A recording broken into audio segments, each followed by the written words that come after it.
8 o'clock on this Tuesday morning, July 21st. Thank you for joining us on ARC Rochester. I'm Abby Fridman. And I'm Dan Schrack. We've got a lot coming your way this Tuesday morning, but first we want to have a look at some of the news you need to know. Stephanie Joseph is live in the newsroom. She has a look at some of our headlines this morning. Steph?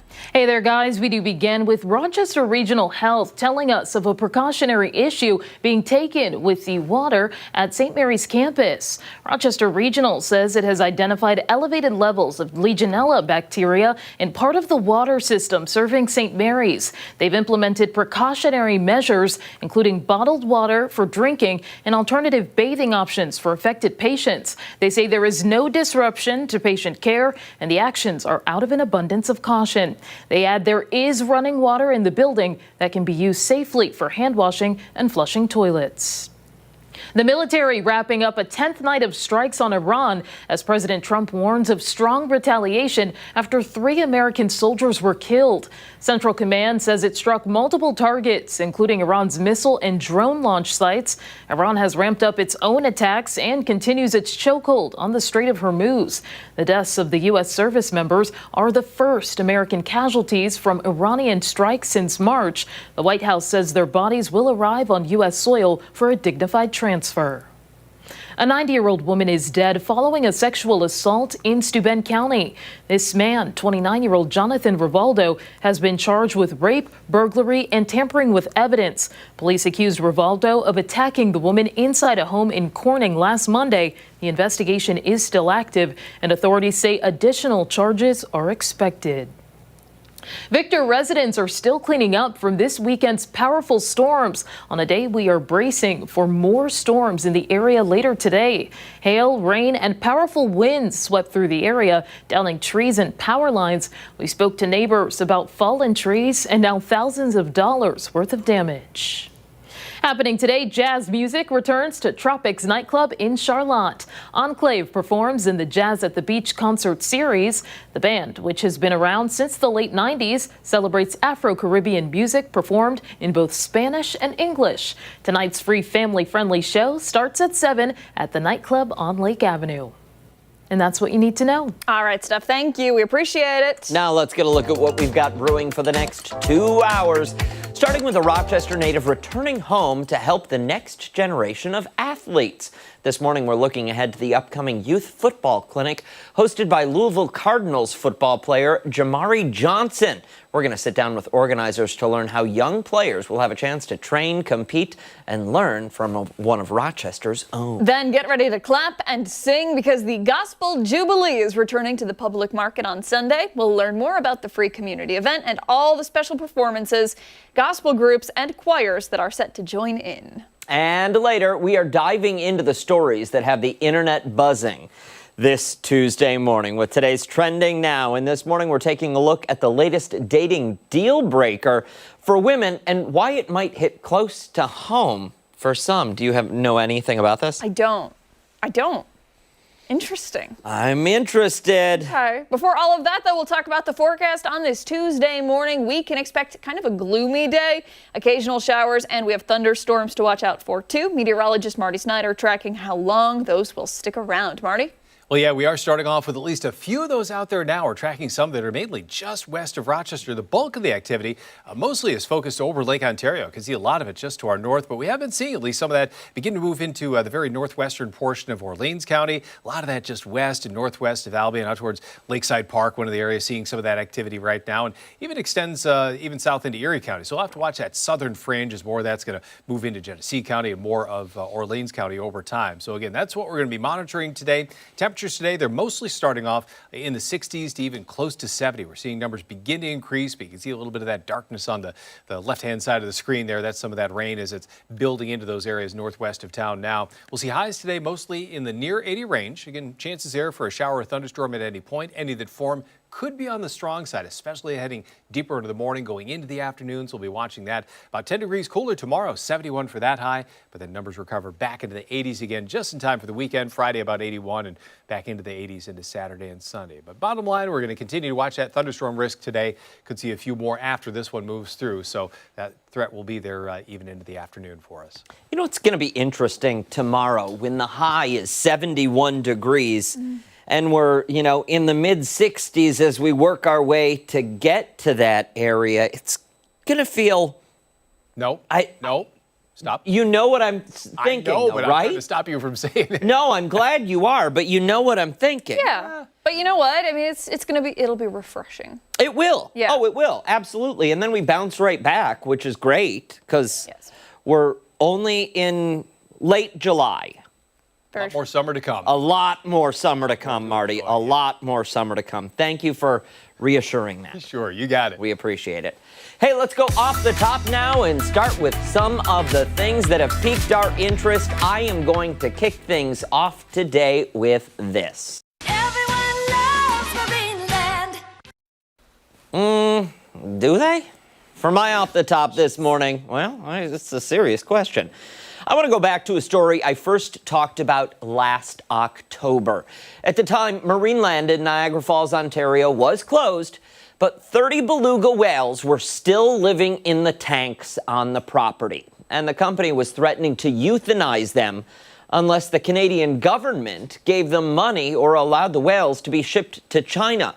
Nearly 10 months later, we finally have movement. Yesterday, the first 6 belugas were lifted out of the water, loaded into special transport containers, and taken to Toronto Pearson Airport. 4 are now headed to the Shed Aquarium in Chicago. 2 are going to SeaWorld in San Antonio. And this is all good news. These 6 whales are alive and they are getting out of a shuttered theme park. And they're going to facilities with clean water, with food, with veterinarians, and with money to care for them. But let's be clear about what this is. They are being rescued from Marineland. They are not being rescued from captivity.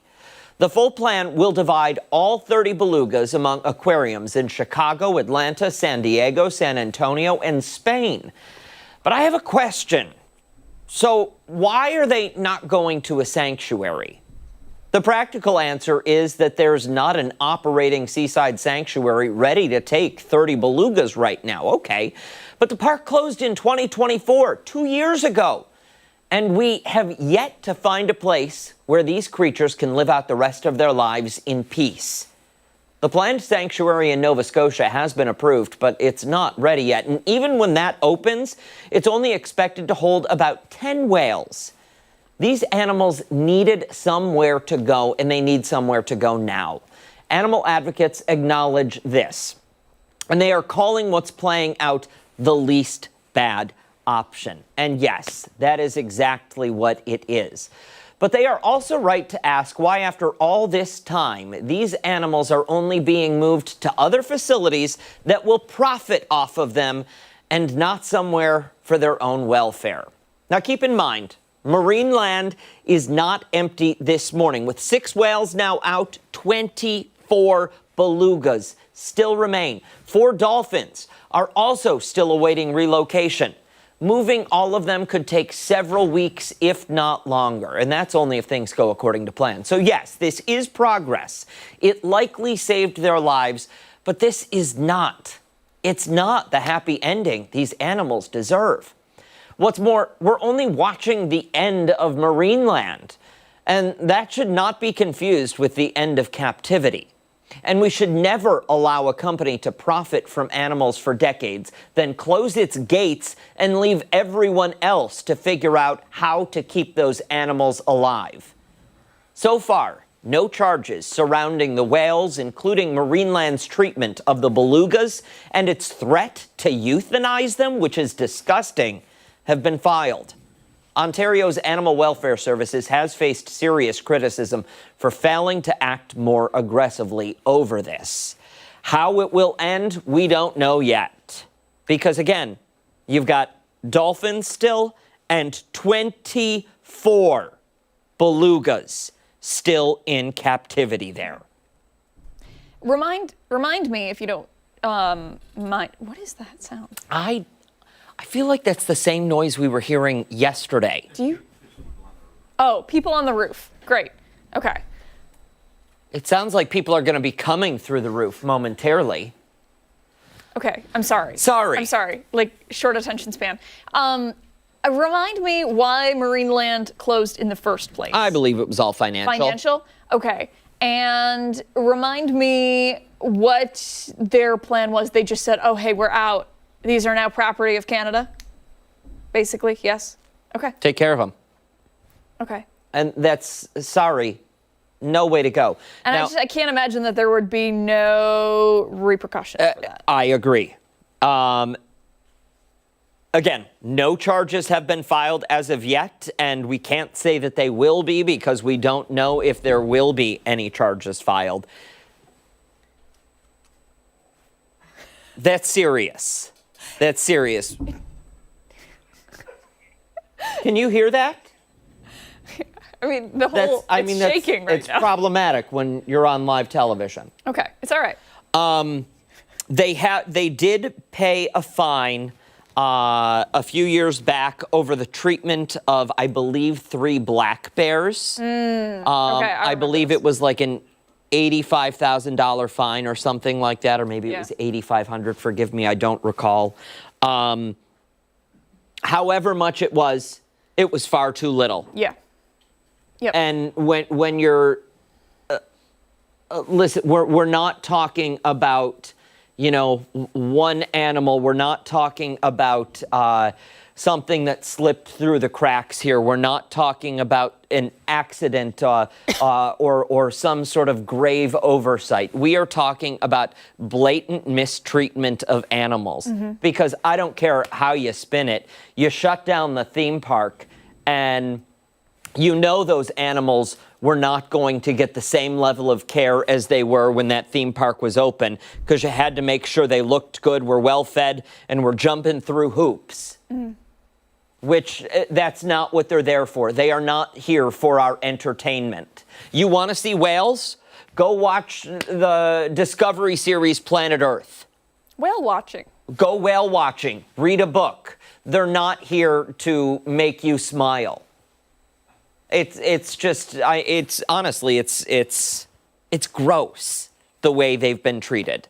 It is, and it's heartbreaking. And listen, if I'm in charge, yeah, somebody's paying something, because that's not right. Yeah. It's not right. Doesn't sit well with me. That's all I got. I'll be interested. I want to know how long it's going to take. I do too. It's all right. The room is shaking. I know. It's okay. It's all right.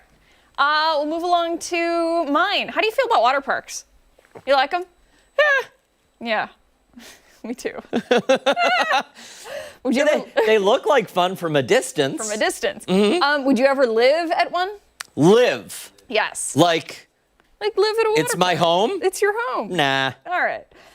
Folks are flocking to Florida to live next to what is essentially the largest swimming pool in America. It's a water park you never have to leave. It's really much more than that, but that's at least how developers of Florida's newest planned community are marketing it. Okay, so this is kind of a look at what it is. This story first reported by The Post. The massive Crystal Lagoon in San Antonio, Florida spans 15 acres. 15. It's about the size of 12 football fields. It's the kind of thing you'd expect to see or experience at like a tropical resort. In fact, here's how the company's website describes it. Quote, a tropical oasis that offers water slides, a swim-up bar, an activity course, and plenty of space to relax in the warm Florida sun. Except you're not in Jamaica, you're in Florida. A little slice of paradise, but it's gonna cost you. Look, it's not like you look at that and you're like, hey, Yeah. that's not bad, right? The townhomes in that community start at about $250,000. Single family homes start just shy of $400,000. And keep in mind, that's just the asking price. In my recent experience, even homes here in Rochester are going for more than $100,000 over asking. The development is already about 75% full. Wow. I know. Right now, there are about 3,000 households between the Miranda and Epperson communities. That's 2 different water parks here. The developer plans to add another 5,000 homes to the area. So if you're lucky enough to snag a home in either community, you get access to their lagoons, all of the water park activities, not just in your neighborhood, but at the other communities developed by the same company as well. If you'd rather skip the mortgage but still enjoy the water park, you can buy a day pass for about $50, although technically it'll be playing in somebody's backyard. Would you do it? It's like, look at that. Listen, that looks lovely. It does. Now, remind me, Florida, that's where they have, I don't want to say necessarily a problem, but where they have both alligators and crocodiles that just like wander around, right? Correct. Yeah. Yeah. Listen, I mean, I'm sure you have to sign something. The alligators and crocodiles? No, like when you buy the a house. homeowner. Yeah, there's probably it's probably part of like a homeowners, association. Where they're like, hey, enjoy your stay here. Keep your yard clean. Yeah. Also, like the wild animals. It's Make not sure our your fault. dog doesn't get eaten. Exactly. Yeah, I could see that being a thing. Yeah. And this is gonna sound crazy. Are there any slides? Yeah, Ashley, can we see that video again? Yeah, there's slides. There's a lazy river. There's like jump pads where you can like jump into the water. At first, I thought this was only Okay. for like older people, but it's not. Like that could be fun. That could be fun. It could. It could also be food. It could. Let me ask. Yeah. Would you go there and live Oh. there? No. No. Listen, I don't care how much chlorine you put in it. It's not going to be Well, clean enough. that's one of my questions. Yeah. Is this all salt water or is this didn't chlorinated say. water? It didn't Because I can only imagine if it's chlorinated water, what it smells like there, right? Yeah. I mean, so we've been to an all-inclusive before, like for our honeymoon, and they have huge pools, you know. Mm-hmm. Was it a Sandals? Come on now. On our budget, no. It was called excellence. And every time they gave you something and you said thank you, they'd go, excelente. They had to. We talked to them when we were leaving. We're like, do you have to say that? They did. They had to say excellent to everything that you. Wow, I know. okay. Like, you know, at Chick-fil-A where they're like, my pleasure. Never been. Everything was excelente. It was I know you've never been, but you know that that's a thing. I do now. Okay, sorry. But yeah, no sandals. But that's how it was. Okay. Yeah. Pools, and I mean, you could smell the chlorine, but it wasn't like overwhelming. Okay. It was lovely. Yeah, listen. I don't need to live there. I don't think. No. Listen, a pool is nice. Yep. If you can have a pool, sure. Do I need a lazy river running through my backyard? No. Yeah. I don't think so. I think there's a lot of bugs. In Florida. Yeah. Yeah. I just no. And Yeah, and snakes. Yeah. Yeah, and when it gets cold, you're dodging iguanas dropping from trees. I'm dodging something this morning. We honestly are. You've got what? And Natty Ice Light. You're speaking from experience. Yeah. We still have much more to get to here on Arc Rochester. When we come back, we're checking in with Chris Lopez. He's live, getting ready for the kickoff of the Little World's Fair in Hemlock. Hey, and don't forget, you can take us on the go wherever you are. Arc Rochester is streaming live right now on the 13WEM YouTube channel and foxrochester.com. Stick around, my friends. We're back on the other side of the break.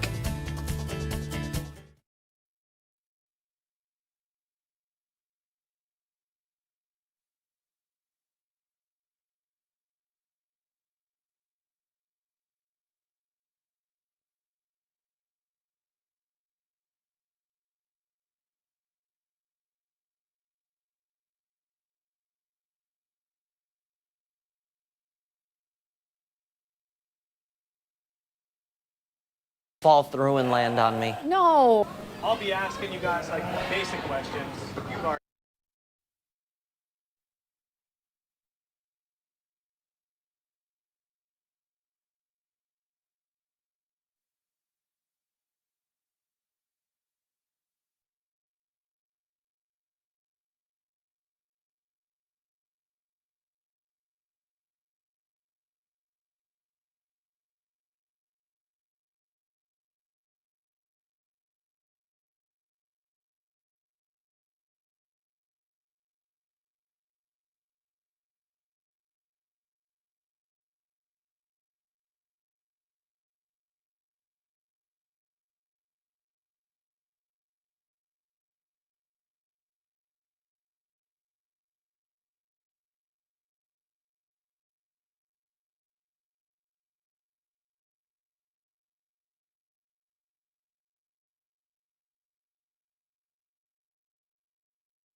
Nothing says summer quite like the sights, sounds, and smells of a county fair. And this morning, the fun is about to get underway in Hemlock. The Little World's Fair is getting ready to welcome thousands as the 5-day event kicks off at 10 o'clock. What are you laughing at over there?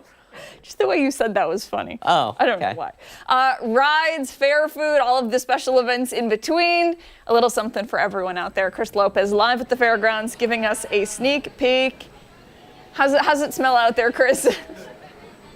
Yeah, it's a solid smell, I'll say. I like what Dan said, the sights, the sounds, and the smells. I'm hearing the baa of the sheep. I'm smelling in the cows and what they have to offer. And then the sights, well, we're looking at a sheep getting sheared by Michaela and Selden. They are part of the 4-H program, which is huge when it comes to this fair here. Okay, my first question to you guys was, why are you guys shearing the sheep? And you said, so it makes them look better for the show, makes them cleaner, and it helps for this type of animal specifically, since it's a market lamb. It helps show the meat and the qualities that you kind of want to stand out on the animal. so is this a show sheep? Is that correct? Okay. How do they grade the show sheep? Like when you guys walk him or her up there, what's going on? There's different classes, like different weight classes. Yeah. And so What weight class is this one? Heavyweight, middleweight, light welterweight? Probably gonna be like a middleweight. Middleweight. Okay, I just guessed. That's a real weight class, middleweight? It's like, yeah. Okay, what were you saying, Selden? so they don't really judge them, or what you could say, there's different weight classes and they'll compare all the ones in the different weight classes. Okay. And so usually the lighter weight ones are maybe a little skinnier and don't have as much, in the flank. Okay. Or where I'm not 100% sure. But then the heavyweight, they'll be like thicker and all that. Okay. And Beefy boys and girls. I like it. All right. Do they bite? Is that why their head is like attached to that? So their head's attached to that just to make them stand there, because if not, sometimes they like to squirm a little bit, and Okay. it just makes it easier to clip them. Okay. For us. But so it just is like a standing there so we can get all the wool off of them, make them look better. Okay, yeah. Nobody likes getting their hair cut, so I understand that. They're like the little kids who have to go in the race car chairs at the barber. Keep them calm. Yeah. How long have you guys been around sheep? Because I know your family farm, right, owns 14,000? pretty much my whole life. Your whole life. And what about sheep keeps you invested? You could have went off to go do something else, but you're here shearing the sheep. Is this because it's all you know, or do you love it? I like doing it. It's fun. But yeah. And then Michaela, I talked to you last year. We were talking about some of the cows, but now you're on the sheep rotation. I didn't know that you also knew about sheep. How long have you been around them? So I got sheep when I was 8. Okay. Because I wanted a bigger project. I used to show bunnies through 4-H. I wanted to get cows. I didn't. And then I got cows about 4 years ago now. So started in 9th grade, and now I'm a senior. Okay. And I want to show you guys one thing. This is pretty cool. Over here, Michaela or Selden, tell me about these baby sheep right here. Yeah, so these are my little sister's sheep. They're baby doll South Downs as their breed, and they're like a type of miniature sheep that is growing in popularity. Really it started in California with vineyards, because they wanted something smaller to be able to graze the vineyards, but not be able to get and reach the vines. And so that's where these kind of came from, but they're real cute. They are. Do you guys shear them at all? We only shear them a tiny bit. So we take off some of their wool, but we don't take off all of it. Oh, they look so cute. All right, I'm going to send it back to you guys in studio for now. Hemlock Fair starts at 9, starts at 10. I'm not exactly sure. Just show up. There's 5 days of it, and it goes through Saturday. So if you missed today, you have 4 more days. Back to you guys in studio for now. That's what Billy used to sound like. Yeah, you had a goat named Billy. Sure did. Chris has 2 goats. Chris does have 2 goats. Beebs and Isn't it like gravy? Fudge. Fudge. Fudge. Fudge and Beebs. Yep. Yep. Haven't heard any update on them in a while. No, I wonder if they're getting sheared today. I wonder. We'll find out. When we come back, it's time for this morning's weather trivia. Meteorologist Mark McLean is with us on the other side of the break.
Welcome back. Meteorologist Mark McLean joins us now. It's going to be gloomy out there. Yeah, it's got that,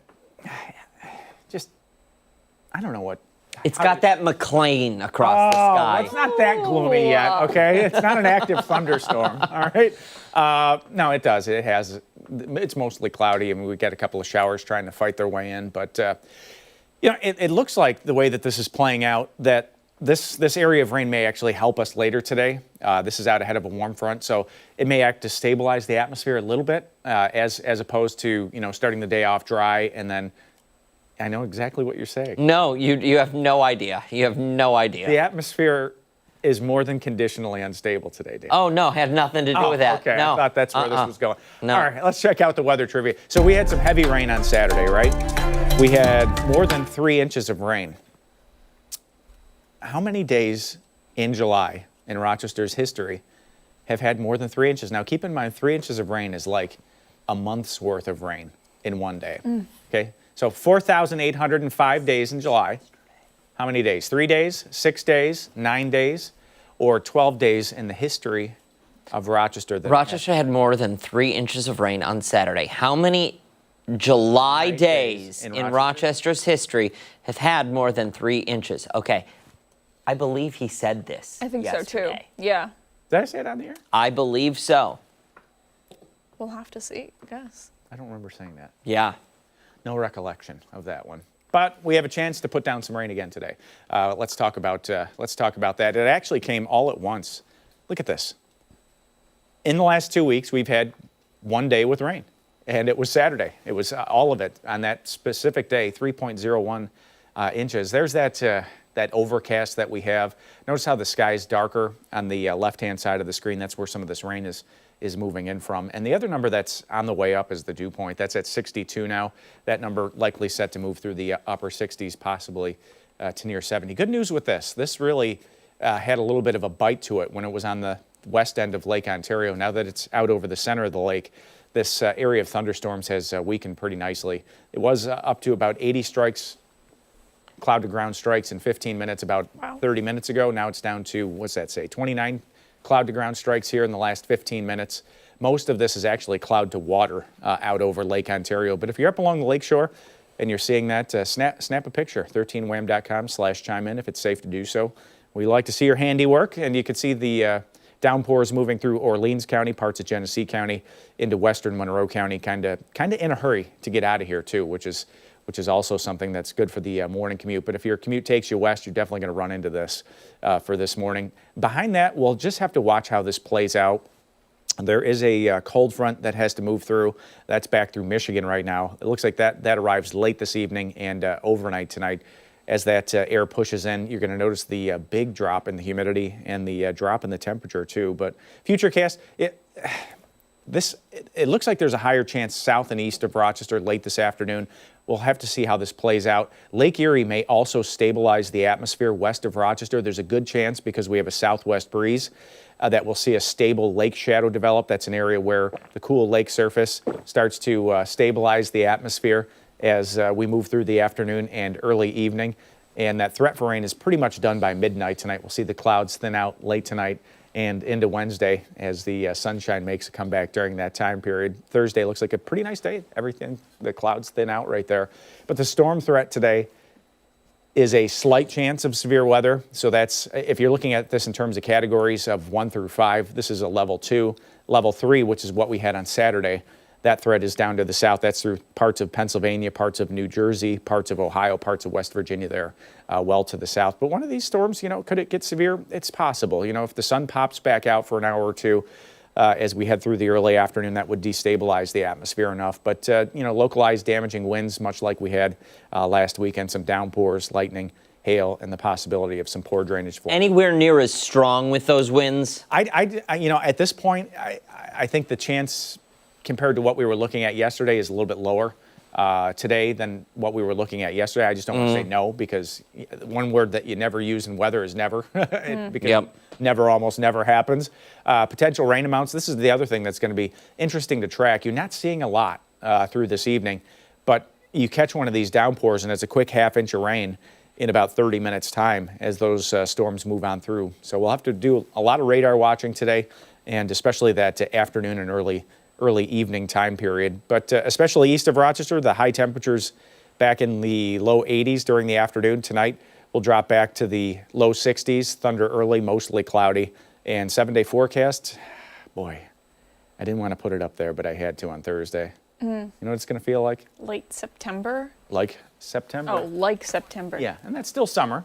That's still technically summer. September is still technically summer. It will turn warmer for the weekend with isolated thunder towards next Monday. But, you know, there's a bit of cool air behind this front, and it is going to have a pretty dramatic impact on the temperature. You know, today's weather is just, it's tough to swallow, I guess. Yeah, are you okay? What were you drinking? That was not me. That was you. Did you hear that? I heard the gulp on that. I tried to hold myself together. I apologize. Like, I don't understand. I don't know why that gulp was so loud. It was loud. It was like... It was not intentionally It was like loud. you took your microphone and put it right on your Adam's Really? I felt like I was at that I was just finishing what was at the bottom of the you guys cup. were talking about off the top. Sorry. It's all right. Honestly, though, I mean, looking forward to the weekend weather. That's really going to be... Saturday looks good. Nice little warm-up. Yeah, Yep. absolutely. All right, thank you, sir. Yep. We still have much more to come here on Arc Rochester. Stick around. We're back after this.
.836, thanks so much for sticking with us here on Arc Rochester this Tuesday.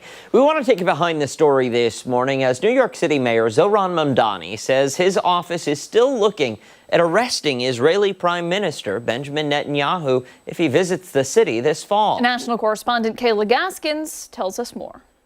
Israeli Prime Minister Benjamin Netanyahu is no stranger to New York City. It's home to the largest Jewish population outside of Israel and the United Nations. We must win. But if Netanyahu returns for the UN General Assembly this September, he could face a hostile reception. New York City Mayor Zohran Mamdani says he's still looking into having Netanyahu arrested. We're speaking about someone who's the subject of an international criminal court arrest warrant for war crimes, and he's the architect of the genocide against Palestinians in Gaza. The International Criminal Court issued an arrest warrant for Netanyahu in 2024 for the war in Gaza. The United States, however, does not and never has recognized the ICC's jurisdiction. Mamdani stopped short of saying an arrest would definitely happen. Whatever the law allows me to do in New York City, that's what we will do. What does the law allow you to do? That's an active conversation with our legal department. But legal experts say he does not have the authority to do so. And President Trump said on Monday, Netanyahu will not be arrested in any way, shape, or form while in the U.S. Mamdani has been threatening the arrest since he was on the campaign trail. Netanyahu appeared unfazed when asked about it last week. He seems pretty steadfast on arresting you when you get here. Are you nervous that he may try that? No, I'm not. Who does he champion? Hamas, that calls openly to massacre every Jew on earth. Pennsylvania Democratic Senator John Fetterman also dismissing the threat. It's such a tough guy to say that kind of thing. He has no way to do that. He's just a clown to even say that. Fetterman has also grown critical of Mamdani and other progressive Democrats who've made anti-Israel stances a central part of their political brand. Fetterman even threatening to leave the Democratic Party if anti-Israel positions become part of its official platform.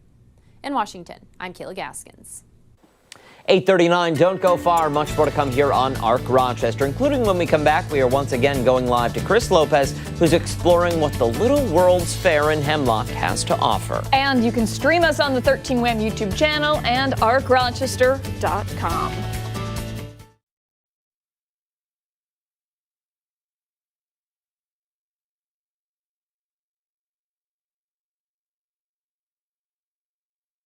I will pay you to...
Welcome back. The wait is almost over in Hemlock. The Little World's Fair is getting ready to welcome visitors for another year of summer fun. Yeah, the 5-day event gets underway at 10 this morning and runs through Friday, packing the fairgrounds with everything people love about this annual tradition. Chris Lopez is live on the fairgrounds this morning, getting a first-hand look at all the family-friendly fun. Hey there, Lopez. Hey, good morning, guys. Fried Oreos, and more fried Oreos. That is all that would be on the menu for me when I show up to any fair ever. However, here with Mary Jo Strong, we don't have any fried Oreos, but we do have you for this interview right here. There is fried Oreos at this fair, though, right? There is fried Oreos there. Okay, I like it. And you have done a great job as vendor coordinator last year as well as this year as providing an array of different kinds of food like the chicken wings, chicken tenders, bucket of fries. What's your favorite? Oh, that's really a hard toss-up for me. I really love those ribbon potatoes that you load up in a big pile. I mean, the bloomin' onion's always fantastic. Okay. great big burrito. Yeah, can't go wrong with a burrito any time of the day. How do you go about picking all of these? We're in the lineup right now of all the different vendors. You have everything from food to games. How do you go about selecting them? Well, a lot of them have been here for many, many years. They tend to get in here and they love coming back every year, seeing the people that come each year. It's a lot of family tradition. Okay. So people come in and they want to see their favorite vendors. And as far as the vendors go, it's a family tradition there too. There's a lot of them that, you know, Grandpa started it years ago and it just keeps getting passed down through the family. So some of these vendors have been around 40 years. Are there any new vendors that people should know about? We do have a couple Okay. new vendors. One of the big things this year is freeze-dried treats. We have a vendor that's going to have freeze-dried pickles. Never had them, can't wait to try them. So. Freeze-dried ice cream as well. Freeze-dried cheesecake. Not exactly sure how that texture would be. Maybe a little weird. I have had freeze-dried Skittles. Not a big fan of them, but I may be a fan of the pickles. You got to give it a try. I mean, everything has its own little taste and texture, but yes, for sure, you've got to give it a try. Another thing that is big this year is the 3D prints. A lot of people have started out with doing the little animals and have moved on to tumblers and all sorts of different fun, unique items that you can find. The kids love the 3D prints. We do have a lot of stuff for the kids as well. We have our agri-puppets this year. We are an agricultural fair, so we have some great little puppet shows that are going to go on. We have our dock diving dogs, our petting zoo.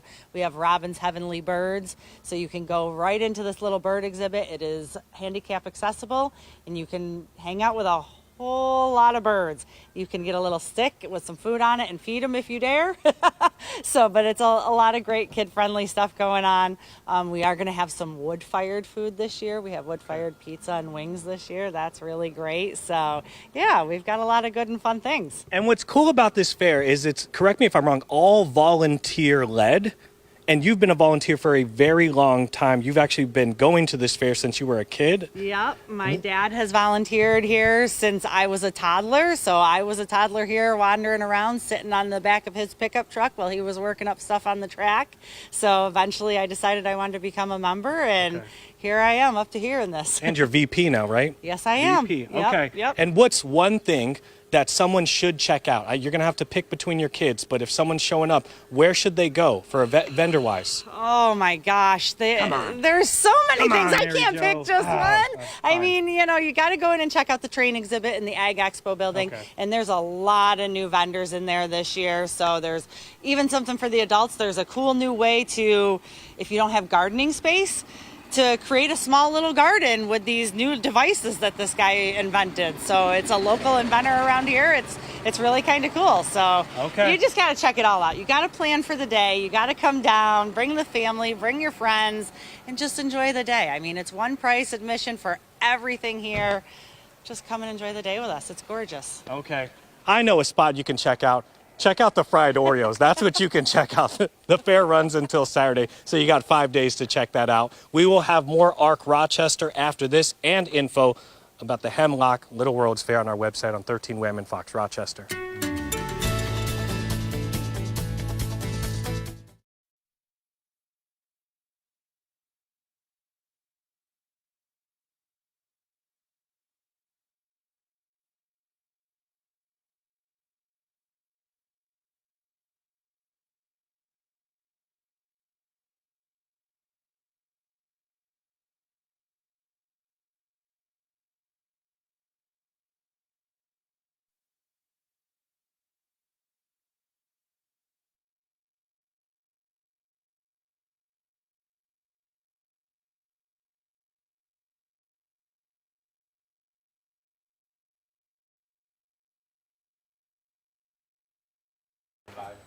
I don't know. I don't know that I understand. Okay. Oh, look at me in that photo. Oh, yes. Thanks so much for being here. Thank you guys for coming in. Dan, I didn't introduce myself earlier. Nice to meet you. Sorry about the cold hands. No, it's nice. Mine are cold too. All right. They're just grabbing a quick mic check from the both of you. Could you just say your first and last names? Ashley Lass. Jeffrey Mortier. Perfect. So this is going to be very easy, we promise. Love that. And painless. We're not, we're not live yet, are we? No, not yet. Not yet. But the people on YouTube can see you right now. It's like two people. Oh, yeah, it's my parents. Probably. When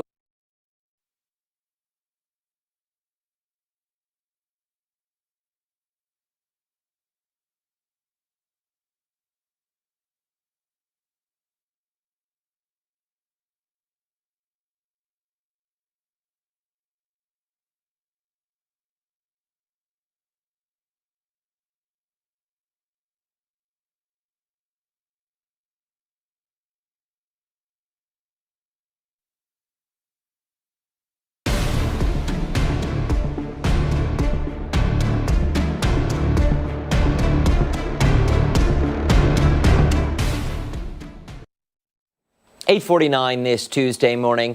It's been 3 decades since the body of a Webster teen was found after she went missing, and investigators are still on the case to provide justice for her family. For this morning's Crime Stoppers, we're joined by the Webster Police Department to talk more about the case of Kelley Gaffield and some new developments. Investigators Jeffrey Mortier and Ashley Lass have more for us this morning. Good morning to both of you. Good morning. All right, so if you don't mind, for the folks at home, give us a recap of this case. Sure. About 31 years ago, a girl, 16-year-old girl, a Webster teenager, Kelley Gaffield, on August 8th, 1995, she decided she was going to leave. She told her mother to be back around 9:30 that night. She left. She was going to go over to her friends, hang out with her friends. She was a normal teenager who had, did the teenager parties, hung out with all her friends. She went to school, she went to Webster School, and she left that night and never returned. Her mom ended up reporting her missing, and the initial investigation started out as a missing person report. Officers, investigators, with assistance of the state police, began looking for her. Family members were looking for her. And in October 22nd, 1995, her body was found by a hunter in the woods near the 1400 block of Ridge Road in the village of Webster. That would be the Ridge and Phillips Road area. That area has changed a lot compared to what it looks like now. Webster's quite more developed. Some of the early issues was a lot different in 95 than what it is today. So we don't have some of the technology. There's no cell phones, there's no tracking, there's no ring cameras. Surveillance video was a lot less. So the challenges were trying to interview everybody, learn every friend, everybody that knew Kelley, interview everyone possible, schools, teachers, friends, people that she hung out with, acquaintances. And it's became thousands and thousands of interviews, thousands of reports over the years. It's now been 31 years. When I was promoted to investigator in 2019, the priority I had was how to handle the tips that come in. How, when people call Crime Stoppers or people called Webster Police Department and said, this person, such person, you should talk to this person or that person. It was extremely difficult. Everything was handwritten in 95. There was no computers. You didn't type reports. So the handwritten reports fade over the years. They were triplicate form paperwork. So what would happen is I would have to go to case files, folders, lots of case files, thousands of pieces of paper, and I'd have to pull those up paper out and review the reports, and it was very difficult to get up to speed on the case. So with the assistance of the state police, who handle more of these types of cold cases, they recommended to digitize the case. So what we did is took every single piece of paper, every single report, every single photograph, all the evidence, everything, and we digitized it and scanned it all. That was a priority for Webster as well as the state police. Make it so I can share it with newer investigators and I can share it with the state police. Everyone can review it. And so once we did that, it made it a lot easier. Now when a tip comes in and it says, hey, maybe you should talk to this person, everything's scanned in like a PDF, searchable PDF, so we can put the person's name in. You can go right to that file. You can see what they were interviewed before. Were they ever interviewed? Were they not interviewed?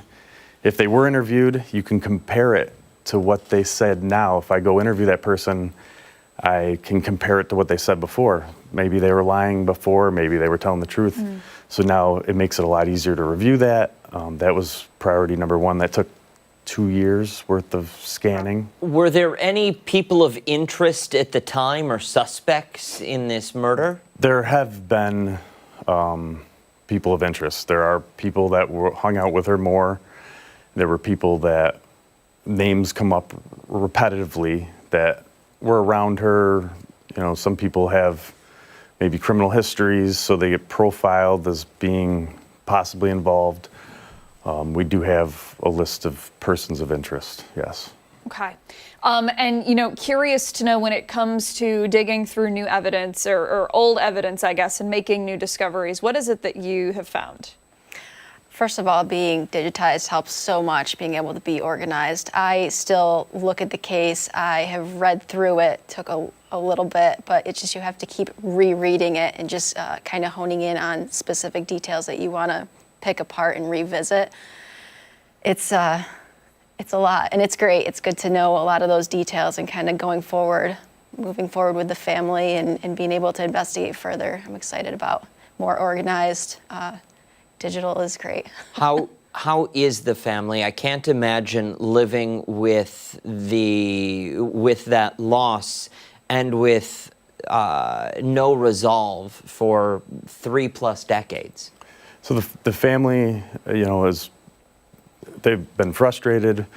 But they're also energetic, and they became their own investigators. They lived this. They had firsthand experience on it. Her mother, her cousins, they lived through this. There's nobody left at Webster Police Department from '95 that worked the case. So they are sometimes the experts on some of these.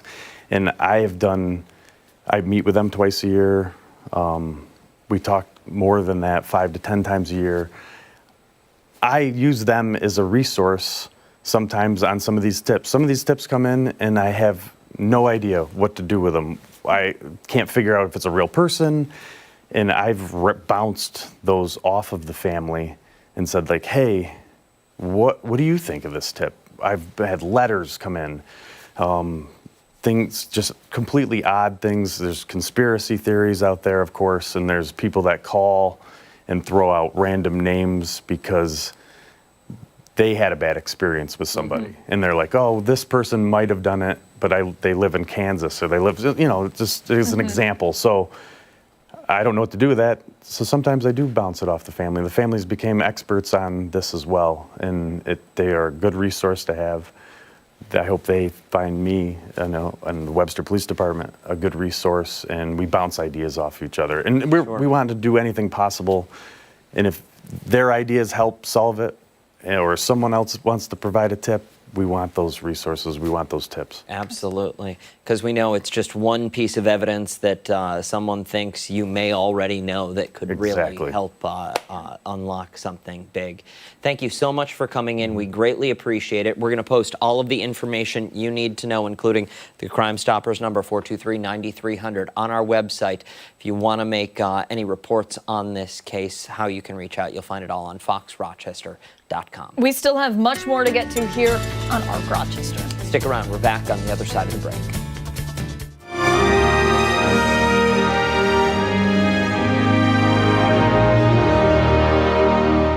With unmatched global reach, the United States Hollywood dominates cinema more than any other country. It's a reign that began in the early 20th century. To most people, the movies in their theaters mean Hollywood. Hollywood, California, USA. Widely regarded as the oldest hub of the film industry, Hollywood, a roughly 30-mile zone in Los Angeles, the birthplace of the earliest studios and production companies. Where 30,000 specialists working in 272 separate arts and crafts, sciences and trades make the movies. Working as a team to put their ideas into pictures. And numerous cinematic genres like the Western. From the thrilling pages of life rides a man you must fear and respect. Film noir, slapstick comedy, musicals, and gangster films. I'm gonna make him an offer he can't refuse. In the early 1900s, a growing number of filmmakers began to relocate to Southern California from the East Coast, enticed by a climate ideal for year-round outdoor filming. By 1910, it's lights, camera, action for the first movie ever shot in Hollywood, the silent western in Old California. In 1927, the first feature-length Hollywood talkie, The Jazz Singer, is released. Next thing you know, it's the 1930s, and virtually all filmmaking had shifted to the West Coast, and Hollywood was dominating the global box office. Let's go to the movies. The greatest medium for entertainment the world has ever known. It was the golden age of Hollywood, lasting well into the 1960s, with America producing some of the greatest blockbusters of all time. Pioneering special effects that hailed American-made films as foundational cinematic masterpieces. Truly, the thrill of thrills. The early Hollywood studios revolutionized storytelling and were the first to utilize breakthrough innovations like Technicolor, famously used in films like The Wizard of Oz. I'll get you, my pretty, and your little dog, too. The success of Hollywood deeply intertwined with its breakout stars, which became household names during the Golden Age, from a Hollywood lot to theaters around the world. Today, it seems the world can't get enough of the Hollywood movie magic, with America's global box office share still holding at the top. For Amazing America, I'm Taylor Murray with the National News Desk.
Greetings. All right, Steph, go get 'em. Yeah.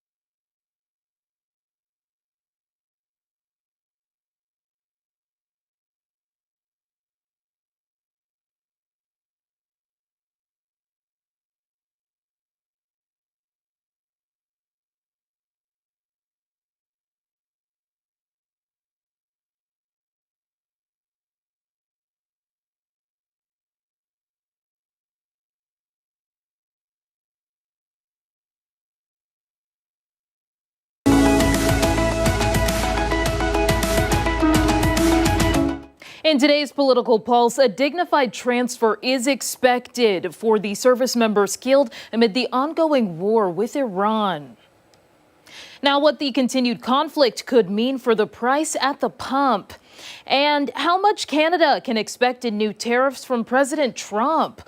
Plus, the sister of the late Senator Lindsey Graham making it official. Darlene Graham is running for a full term in her brother's seat. How many others are vying for the spot so far? That's coming up in our 9 o'clock hour. ARC Rochester returns after this.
never got an A in my life. You had to work hard for it. Had to work very hard for it, absolutely.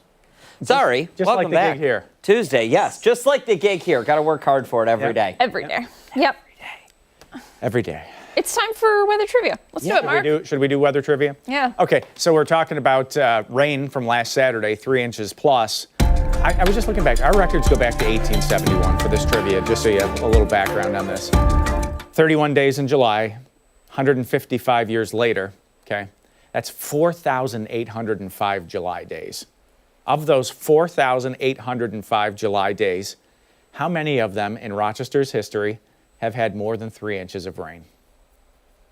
Was it 3 days, 6 days, 9 days, or 12 days with more than 3 inches of rain?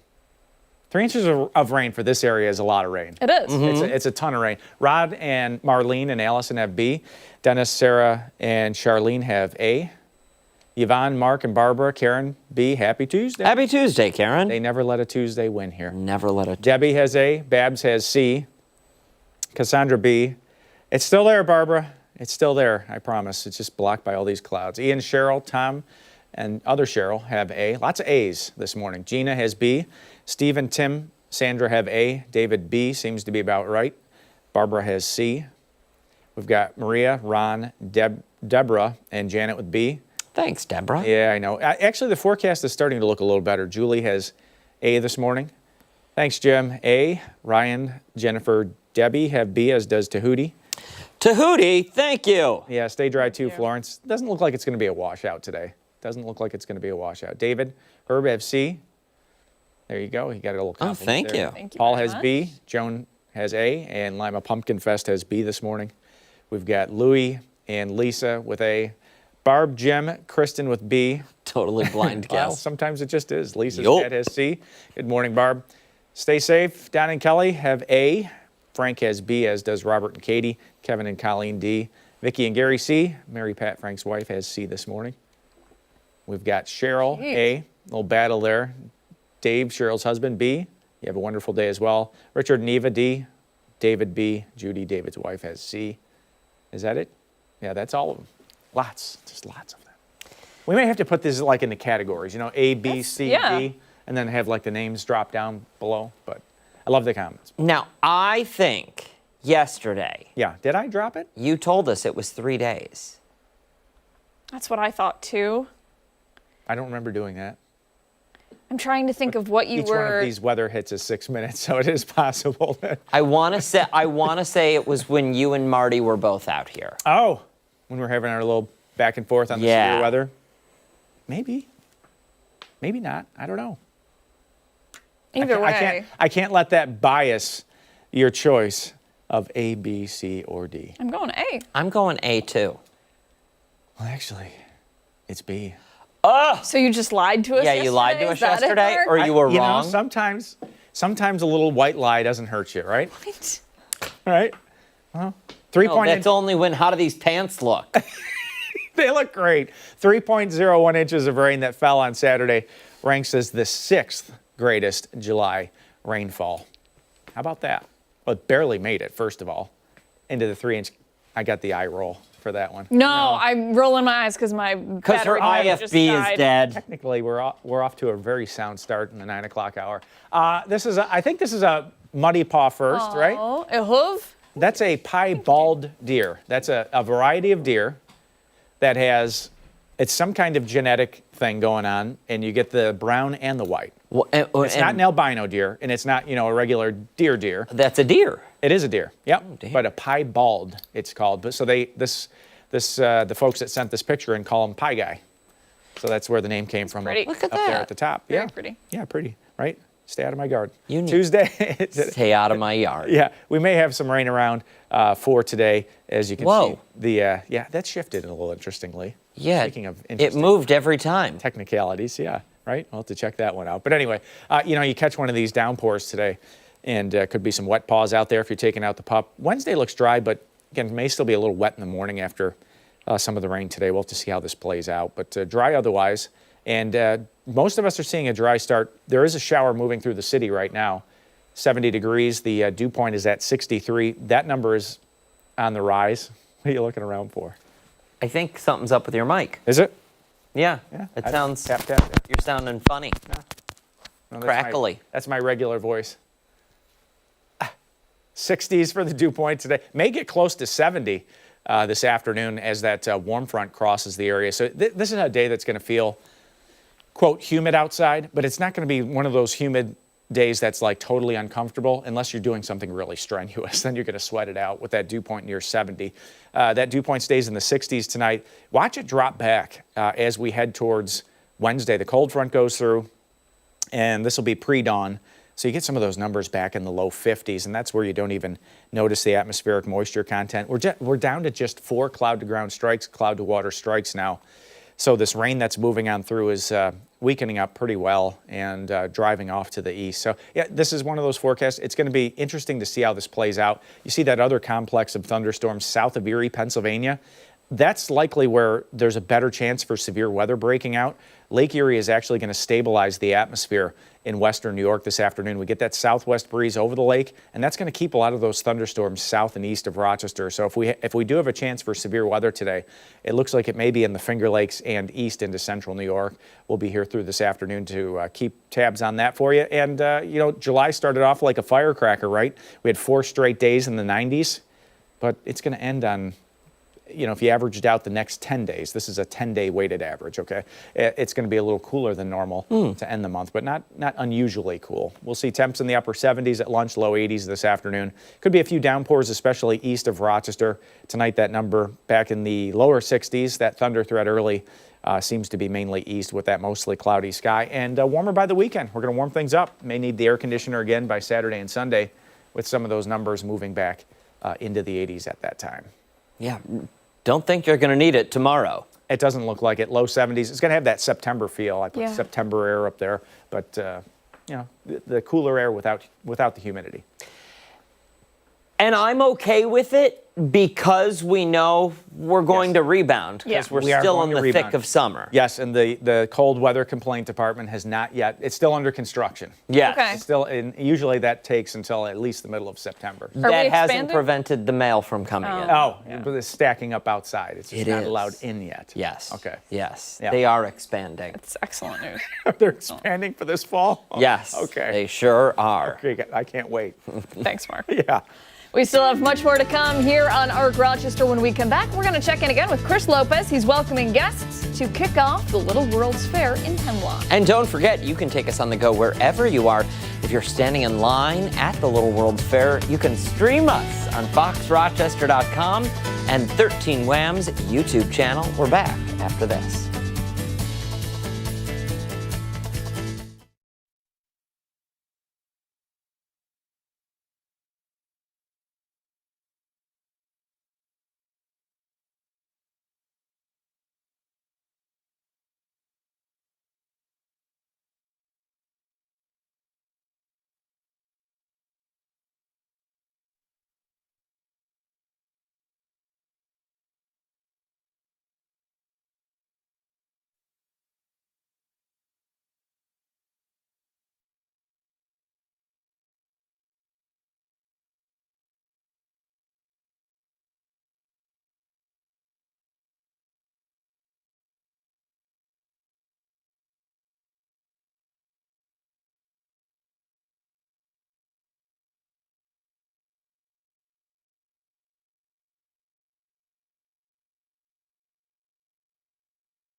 The countdown has less than, well, it's got 45 minutes now until the gates open at the Hemlock Fair for one of the area's biggest summer tradition. Yeah, the Little World's Fair.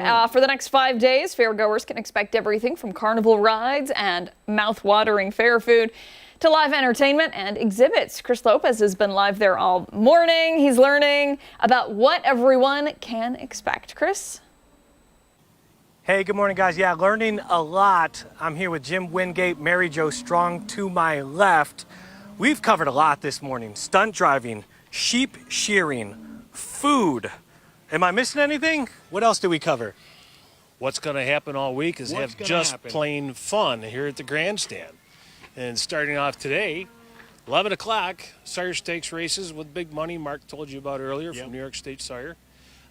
3 o'clock is the Mounted Patrol from Sheriff Tom Doherty, Livingston County Sheriff, presents for all other sheriff departments to come brag about their best horse. It'll be right in front of the grandstand, 3 o'clock. Tonight, Crossover Line Rodeo. Okay. Real rodeo, real bull riding, and I have you signed up for one of the bulls tonight. Okay. All right. What time is that at? 7 o'clock. 7 o'clock. I happen to be asleep at 7 o'clock. Then who's going to fill your spot? I don't know. Could it be Mary Jo Strong? Mary Jo? Oh, no, you're coming back. You're coming back. All right, maybe I'm coming back at 7 o'clock. I got to ask either one of you. So it started with horses. It's not ending with horses, but we're continuing with horses. How important do you think it is to keep the legacy going with this fair here? And I mean, it started 1857. The first event was horse pulling and horse racing. And you guys carry on that tradition today. How important is that? It was with the farm community and the agriculture to come show off your best animal, whether it was the bunny rabbit, the cow, the beef cow, and 4-H can't say enough about Cornell Cooperative. They promote learning and education with youth, and it's very big here. Without it, we can't have a fair. And originally, the horse and the farmer wanted to brag about their best horse, so that's how the race got started.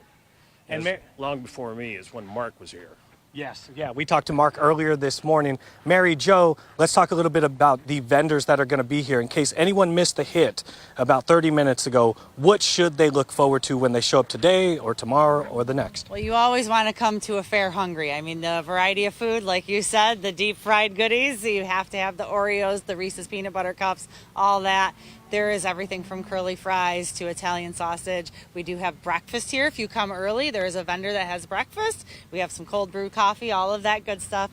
But you want to bring the family and you want to be able to enjoy our free acts like our agri puppets that is all about agriculture, teaching the kids a little bit about agriculture from a young age. We have our petting zoo. We have our dock diving dogs. You come in and you shop the local vendors. Many of these are very local right here in this area. They have homemade goods, whether it's quilted goods, 3D printed goods, freeze-dried items. So come in and just enjoy with the family. Check out all the little vendors. Talk to them. Talk about what makes them happy doing this for us. And just enjoy.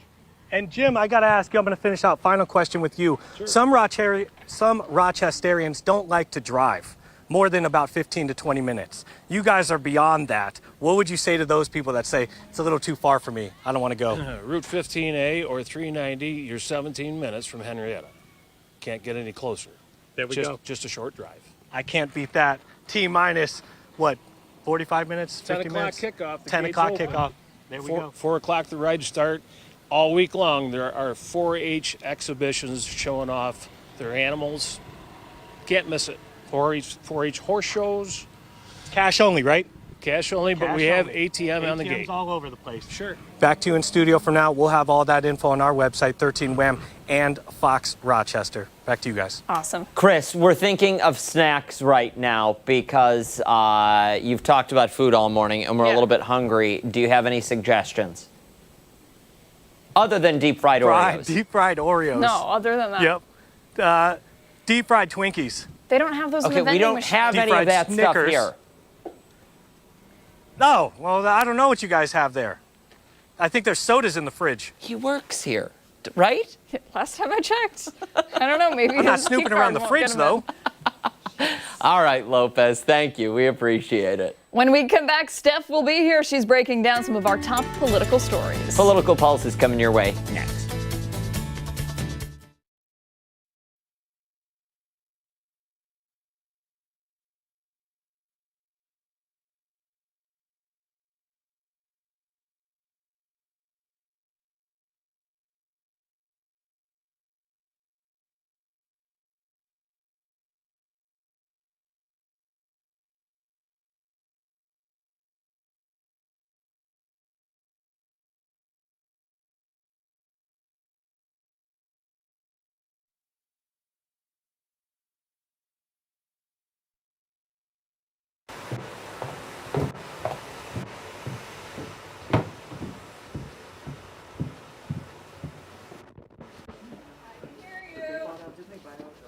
Me? Yes. I was like, is it Mark? Stephanie! Hi.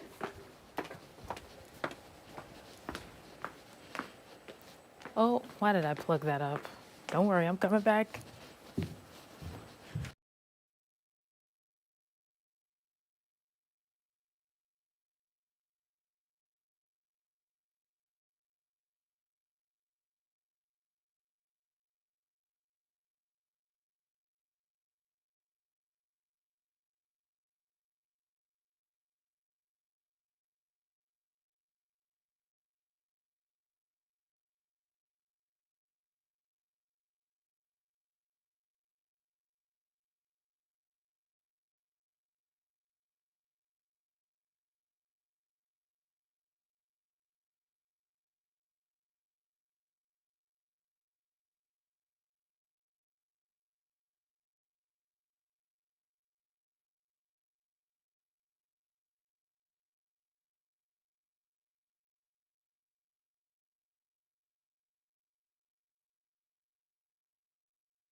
It's time for a political pulse check here on ARC Rochester. President Trump is vowing retaliation following the deaths of 3 American troops in the Middle East. 2 of them have been identified as 25-year-old First Lieutenant Tyler Feehan and 19-year-old Private Isabella Gonzalez. They were killed after Iran hit a base in Jordan.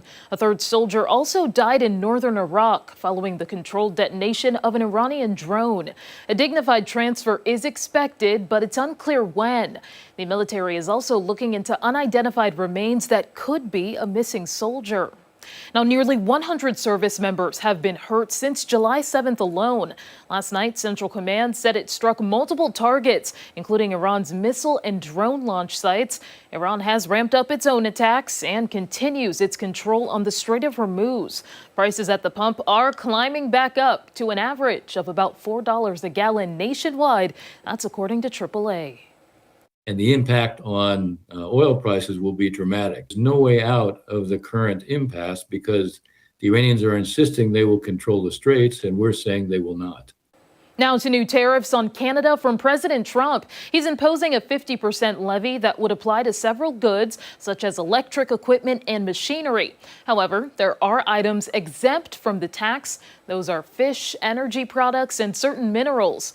Trump is using a 1930 trade law that allows the tariffs if a country is believed to be discriminating against American goods. It's expected to take effect in 30 days, which leaves room to negotiate. President Trump previously threatened tariffs in response to the Canadian wildfire smoke that depleted air quality in some states, including right here in New York, last week. The Ontario Premier said Friday it's time for politicians to stop complaining and help.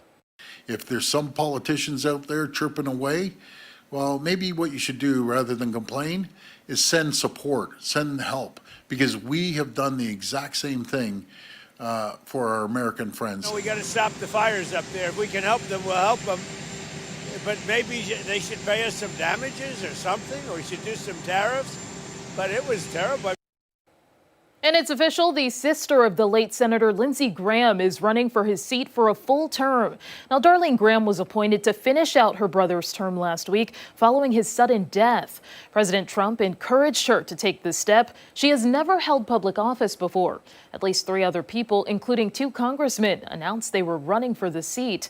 Today is the first day of the filing deadline for the special primary for the GOP. The election is on August 11th. Whoever wins will compete against Democrat Dr. Andy Andrews in November's general race. A trial date has been set for a former Olympian accused of damaging the Lincoln Memorial reflecting pool.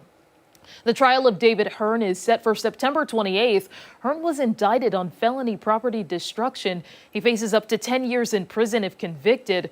Hearn is accused of causing $1,000 worth of damage to the pool. He's also accused of pulling up a piece of the pool's liner following recent renovations. He previously denied this, saying he saw loose paint in the water and reached out to touch the end of it out of curiosity.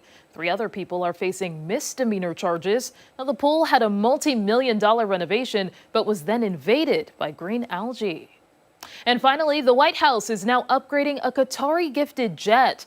It was used as the new Air Force One shortly before being pulled. You may remember that the president flew to Turkey in that plane. He later returned in an older presidential plane. Sources say the change is in response to internal conversations about the need to stop President Trump from flying the plane in high-threat areas. Boeing is expected to deliver new planes in 2028. And be sure to stay with ARC Rochester for your top political headlines. We are back after this.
Talk. You can look right at us.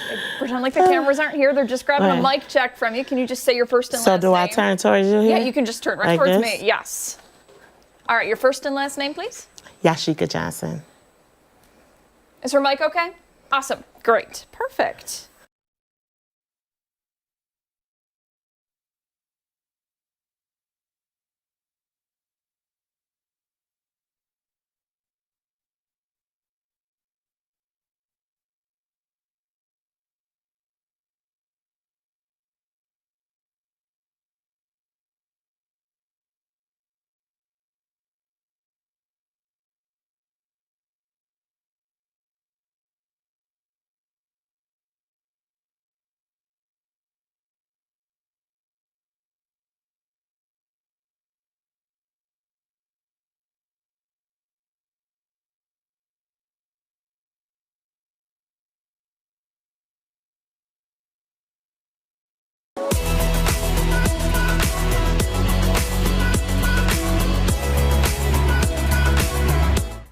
$9:29, thanks so much for sticking with us this Tuesday morning right here on ARC Rochester.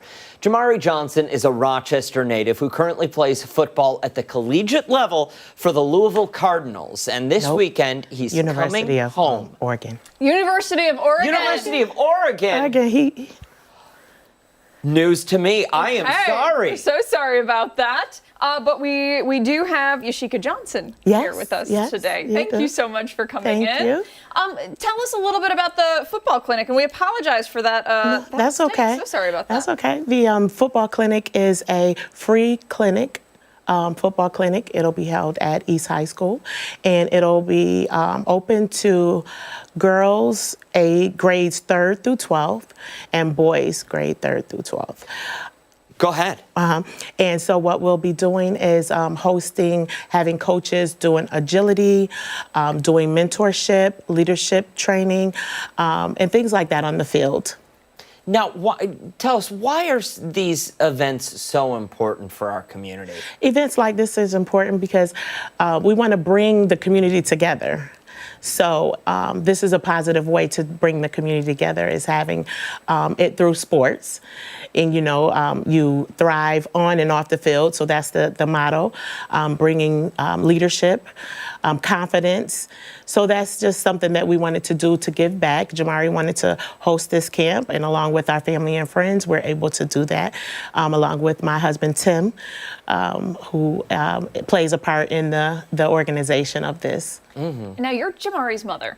I am. You must be so incredibly proud of him for coming up with this idea and executing it, too. Yes, yes. So at the age of, I want to say birth, but he always loved football.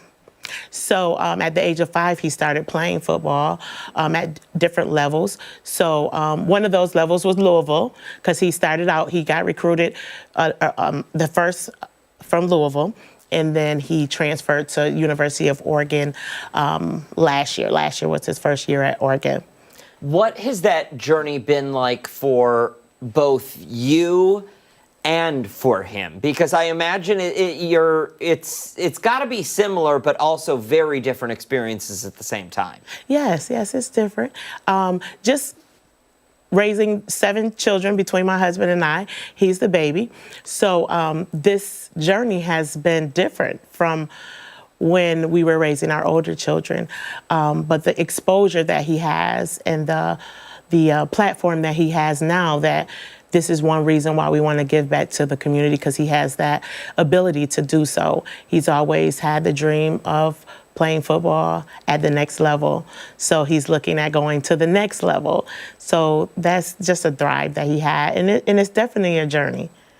I imagine that he is going to be, if he's not already, such a wonderful role model for kids in our area. Does he feel that pressure already, or does he feel, excited to have that? He does feel excited, and he just wants the children to know that you can do it. With hard work and dedication, you can put your mind to anything, and all things are possible. So with having this clinic that is on Saturday at East High School, we are still taking registration, and we hope to see everyone out. How does the fact that he is that role model, that your little boy has grown into this man who is now being looked up to by kids who had the same big dreams as he did, what does that make you and your family feel? We are very proud to see how you have a community. It always takes a village. So we have a village behind us who are very supportive. So with that, it makes it a lot easier to raise and bring up and still support him. So that role model that he is, and he doesn't really think that he's a role model. He's like, oh, Mom, I'm just doing what I do, doing what I love. But he is a role model because he has gone through school, high school. He graduated from college, so he's on with his master's degree. So he is doing a lot of good things, and people look up to him to kind of be like him, Absolutely. I think we could use, great role models like that. Yes. One more time for somebody who wants to attend. It's happening this Saturday at East High. Yes. What else do they need to know? So they can go on, the flyer was up. They can click the link for the scan, the QR code, and they can go on and register. They will receive an email just for confirmation telling you what you can bring, what to expect, and then just show up. And now, you did mention age requirements, so Abby and I are out. We're too old. Well, you can come and volunteer. Okay. Oh, and I want to thank my sponsors, our sponsors. We have Nike, we have Oakley, we have Jim Dolberts, we have Assemblyman Demond Meeks, we have the City of Rochester Mayor Malik Evans, we have A. Mills, and I don't think I left anyone out. Yes. So, yes, we're taking volunteers. So if you want to come, you can come. Sounds like a plan. Thank you so much for coming in. We You're really welcome. appreciate it. You're welcome. And we'll make sure to post all of the information you need to know if you want to go on our website, foxrochester.com, after the show this morning. Much more to get to on Arc Rochester, including when we come back, we're looking ahead to the upcoming Gospel Jubilee. It's returning to the public market this weekend. And don't forget, you can take us on the go wherever you are. Arc Rochester is streaming live right now on the 13WAM YouTube channel and foxrochester.com. Stick around. We're back on the other side of the break.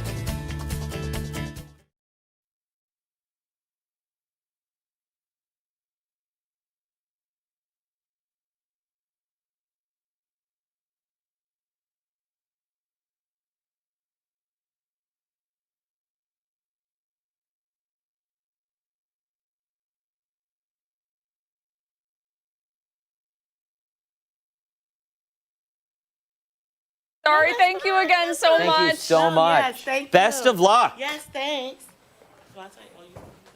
Yep, they'll take that for you. Okay.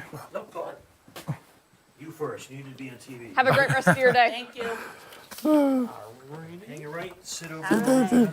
Good morning. How's it going? How y'all doing? Very Hey, good. thank Very you for good. coming in. Thanks so much for coming in. Being here.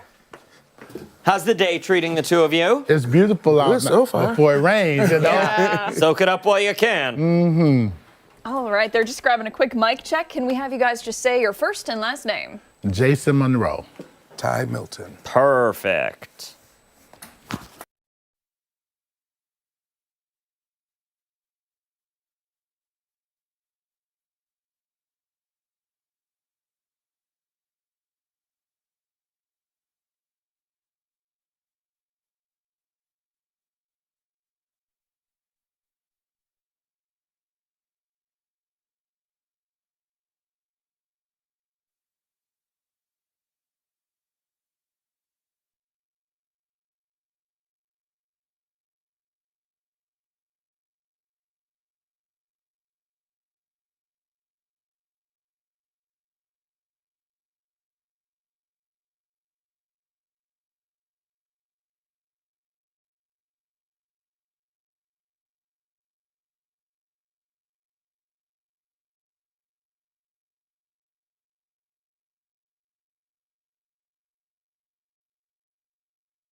Welcome back. For the past 12 years, the Gospel Jubilee has been bringing people together for music, worship, and community. And this year's celebration is just days away. It certainly is. The free event returns to the public market this Sunday, featuring live performances from some of gospel's biggest names. Joining us this morning with a preview of that celebration, we have organizers Jason Monroe and Ty Milton. Thank you both so much for coming in. We really appreciate it. Yeah. Absolutely. So 12 years and going strong. What can people expect when they attend? Some great singing, good music. We have vendors, and just a pleasurable atmosphere. What is it about gospel music that makes it so special? Because people really, really love it. Yeah, you'd be surprised. You know, gospel music is not just for people who go to church. You know, it's a music that inspires everybody. So, you know, people just feel happy and inspired when they hear the music. The lyrics, you know, they really touch the heart. And especially when you hear all of the voices together, it really moves. It moves the person listening to it. It truly does. Yeah. What is that like to be a part of this? Well, actually performing it, it becomes personal. You know, people, when you feel it, you can spread that love and joy to the crowd, you know. Yeah. Absolutely. Yeah. I'm admiring your shirt over here. I'm assuming that is for the 2026 celebration. Yes, ma'am. Yes, it is. Tell me what we're looking at here. We are looking at the flyer for the event, actually, and it's featuring Jessica Burns and Keyshawn Chapman, along with the Gospel Times. Is it New Gospel Times? Yes. And, of course, the resilient Jay Monroe and Resilient Praise, who I have the pleasure of singing in their choir. And we're just looking forward to having a good time and spreading some joy and making sure people are able to know about the health resources that are out here in Rochester and know about our community partners we're partnering with this year. Yeah, and tell us a little bit about that. For someone who might not be familiar, talk to us about the community partnerships you have aligned. Yes, so we will be partnering with Food Link of Rochester will be at the event. Monroe County DHS will be there. City of Rochester, of course, is sponsoring us, along with Virtus Charter School and a local company, Steve General Contracting. And we're just looking forward to having a good time with all those people and able to share information with our community, along with some great gospel music. That's fantastic. I'm assuming good turnout last year and in prior years, but we're hoping for the biggest ever, right? Yes, we're pushing for a crowd, so everybody come on out, bring a chair and just come on and have a good time with us. And for somebody sitting at home who says, okay, I'm sold, do we need to get tickets? Do we need to register? How does that work? Just come, it's free, come early, get a spot. People actually come at like 2 o'clock, and we don't start till 4, you know?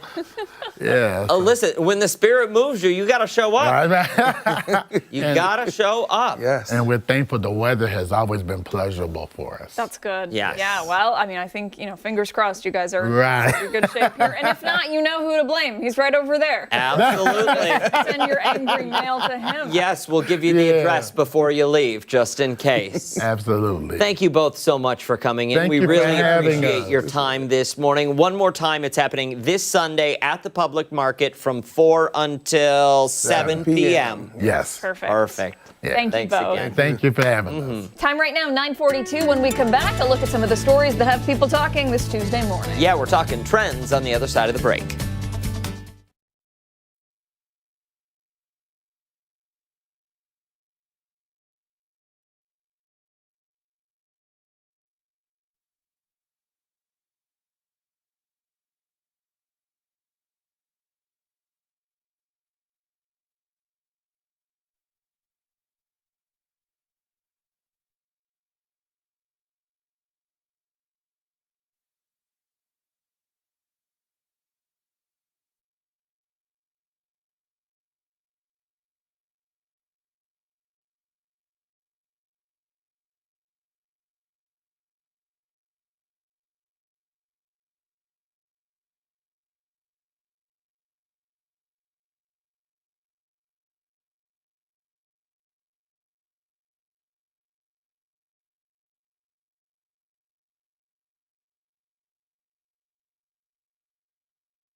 Hey, it's time to see what is trending now, starting with a new device that hopes to become your fridge's new best friend. Does the fridge have a best friend to begin with? I think I mean, I know I am my refrigerator's best friend. We chat, we hang out. I would I assume stand it's the there with the freezer. door open. Yeah. All right. Well, researchers at the University of California, Berkeley, are currently working on developing an electronic nose that can detect food spoilage more accurately than humans. Oh, okay. The electronic nose works by utilizing 16 miniature gas sensors that react to different airborne compounds. According to the study's lead author, the sensors are compared to digital taste buds, converting chemical reactions into electrical signals that allow the machine to learn and identify a food's unique gas fingerprint. I feel like we need to reverse engineer this before we put it in a refrigerator and make smell-o-vision. We've talked about smell-o-vision for, decades. Yeah. I think right. that should come first. I'm on board. I am. Right. The overall purpose, though, of this device is detect when food has expired and is no longer safe to eat. It also has the ability to sniff out the presence of common food allergens for those who have sensitivities. Okay, so the nose is currently learning to recognize the scents associated with 7 foods: strawberry, blueberry, banana, walnut, hazelnut, cashew, and peanut. The device is also trained on the scents of raw chicken, milk, and eggs, both fresh and after being left out at room temperature for 24 to 48 hours. Yeah, that can't smell good. I would That imagine refrigerator's gonna stink. But I also imagine that it wouldn't be as noticeable. Oh, you're right. I left this out for an hour. It can It's go back fine. in. It's yeah. gonna be fine. Yeah. I didn't think of that. So according to researchers, the nose is sensitive enough to detect 0.05 grams of isolated walnut, which noted is equivalent to 1/100th of an average shelled walnut. What did I just say? Couldn't tell you. For now, the team has only tested the electronic nose on individual ingredients. More complex dishes, such as salads containing multiple ingredients, still in the works. According to the researchers, they want to make this new device part of smart fridges and let consumers check and control sensors on their phones. According to the CDC, an estimated 48 million Americans get sick with foodborne illnesses each year, with an estimated 3,000 Americans dying. Researchers say this is a problem well worth investing in and finding a solution for. People online are calling this game-changing, many saying it could save consumers a lot of money and reduce the amount of waste that people produce. I feel like I would become absolutely paranoid if I had that. If it even detected a 0.01 micro, I would be very anxious. Why aren't we installing this in grocery stores? We would know when the lettuce is not safe to eat. Problem solved, America. Problem solved. You're welcome. All right, let's move along to a few adult beverage stories. These are right up your alley. Natty Light is giving something away. I never got that beer coupon. Oh, you're right. You didn't. Who was that from? Budweiser, Bud Light? Did you check your junk? I checked the junk mail. Wow. Ashley. I don't know what to say.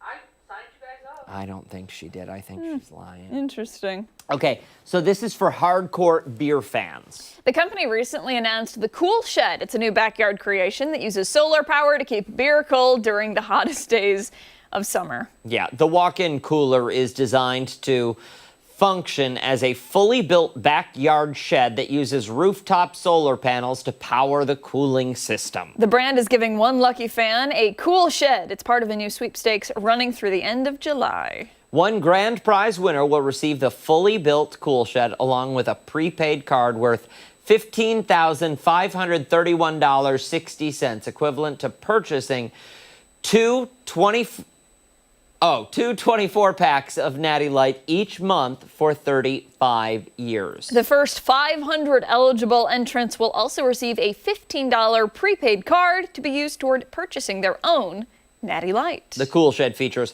high-capacity solar panels, an advanced temperature control system, an insulated aluminum composite interior, 250 cubic feet of cooling space, and heavy-duty shelving capable of holding dozens of cases of beer. According to the company, the July heat has a way of putting everything to the test: your lawn, your patience, and most consequentially, your garage fridge. The shed is designed to help Natty fans earn an iced-cold beer after spending the day mowing, fixing, building, grilling. You know where this can go? Right next to that... The he shed, or whatever the it was. Shed, The he shed. toilet. Yes. That was outside, that you were still paying for somehow, even though you won it. I mean, do we need a whole shed? The only person who seems on board here is Mark, because he has been locked in on this story. And we know he has from a the problem. second we started. I don't know about a problem, but he definitely likes a beverage. And who doesn't? He does, but here's my thought, like... Do you need a whole house for yeah, it? do you need to be able to store how many beers? Many. Yeah, but it's made with reinforced composite steel that's microblasted to withstand nuclear destruction. You don't need that. If you need that for your beer, you got some serious issues. You could have it for the veggies too, for the garden in the summertime. You could store them out there. Okay. You don't want to store your veggies at the same temperature you're storing your beer. Well, beer never expires at my house. Because it doesn't last? It doesn't last long enough. Hey. All right. We'll move on. A single women, that is, sounding the alarm, announcing a new dating deal breaker. Okay, so singles are taking to social media to say they refuse to date someone who has a roommate. Listen, in this economy, I've got bad news for you. Yeah. You're not going to find many.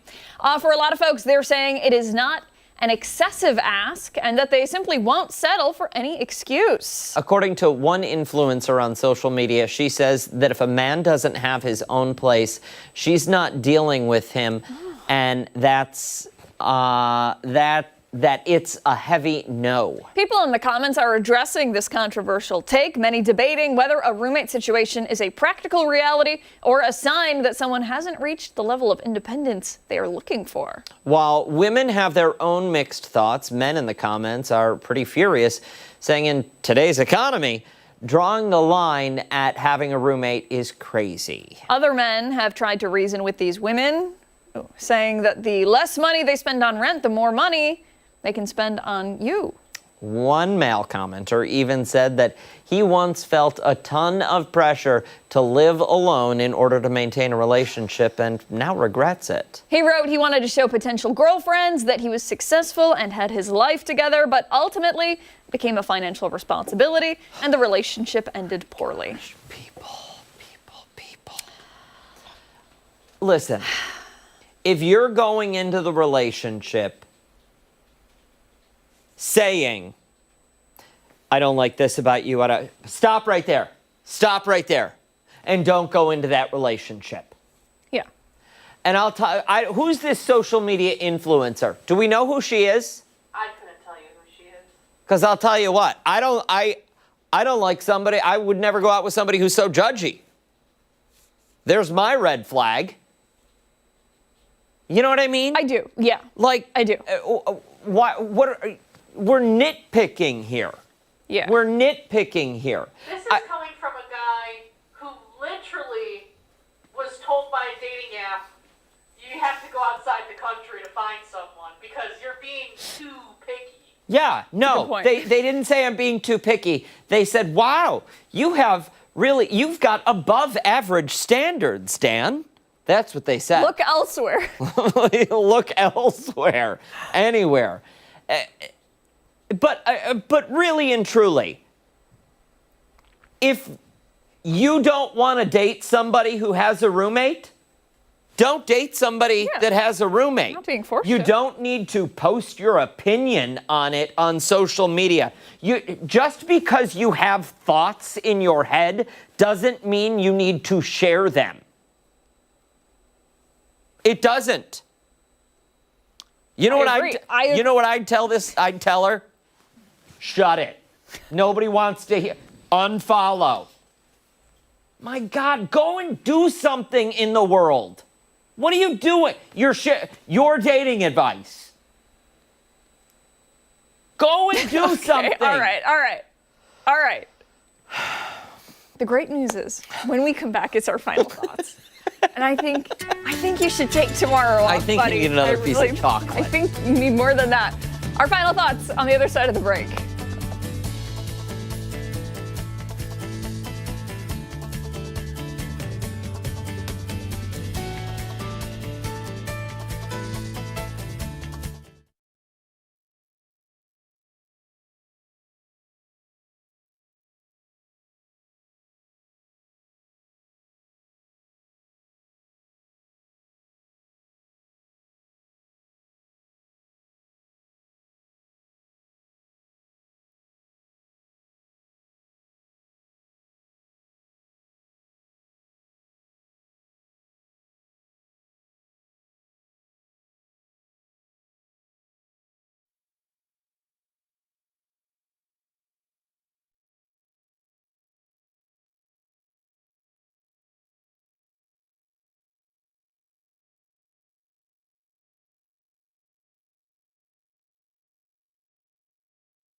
The dogs are out. The dogs were barking. Yeah. You had to let them out. As long as you weren't toe wrestling. They're going to get wet. Anybody. Oh, no. That was gross. That was. I can't move them, so I wouldn't be able to compete. What do you mean? You got to you have to take your shoes off to compete. What do you mean you can't move your toes? I can't. So there's like 3 of them. I said this before. I can't move them. You can't move 3 toes? No. On both feet? I don't want to take it off. I showed you guys. No, you didn't. I did. Never. I have. Yeah. What? I think they might move from side to side, but I can't really feel them. What do you mean you can't bend them? They don't really. Has it always been this way? Yeah. Okay, so you're new at birth, and they were like, Oh, okay. surgery," and she was like, no. We got to take you to a podiatrist. That'd be great. Hey, podiatrist tomorrow right here on Arc Rochester. Wake up with us at 4:57 on 13 Wham ABC. that channel. You can join Steph and Mark later today for 13 Wham News at midday. We'll see you then. Bye.